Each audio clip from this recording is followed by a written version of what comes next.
Siyempre, medyo excited. Itatry na po natin si Champurrado, yung galing po kay Perfect Match. Ito po. Ang ingredients po nito, konjac rice, stevia erythritol, unsweetened cacao powder, tsaka MCT powder. So, yun lang po. Sobrang simple lang po nito gawin. 1 cup of water, tapos i-dissolve lang po yung dry ingredients. Tapos pagka kumulo na po ng konti, ilalagay na po si konjac rice. Tapos let it simmer for siguro mga 5 minutes and then ready to eat na po siya.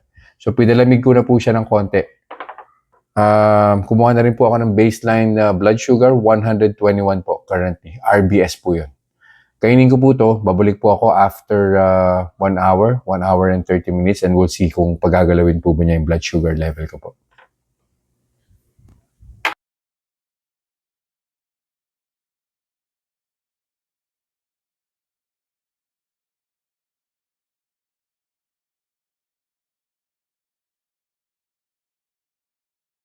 Reminders lang po, huwag pong mag-aanli. Always eat in moderation. Di po ako doktor, so whenever in doubt, konsulta po kayo sa doktor ninyo. And yung results po ng mga review na ginagawa ko, it may vary. So huwag niyo pong i-expect na yung resulta sa akin is magiging kapareho po ng resulta sa inyo. So yun lang po. Have a nice day.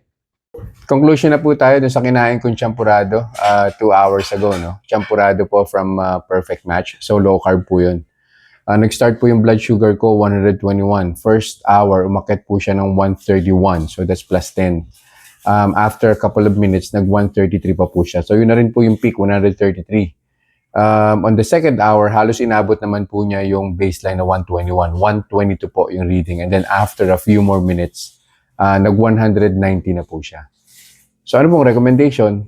Wala pong problema dun po sa champurrado. Actually, napakasarap po niya, chocolatey. Yung nag-aagaw po yung tamis at saka yung konting pait nung kakao. So parang classic na champurrado po siya. Though, yung experience po in eating yung grain ng rice, wala po siya doon. Kasi medyo parang jelly-like yung konjac na rice, no? Pero syempre, meron po siyang texture na actually para po siyang pearl ng milkshake. Kung madalas po kayo nagkakakain ng pearl ng milkshake, no? So maliliit po siya na halos sinlaki po siya ng grain ng rice. So kung miss nyo lang po na ngumuya habang kumakain ng champurrado, tama-tama po experience nito. Pero definitely wala pong problema sa diabetic person. So yun lang po for this review. I'll see you guys in the next vlog. Okay.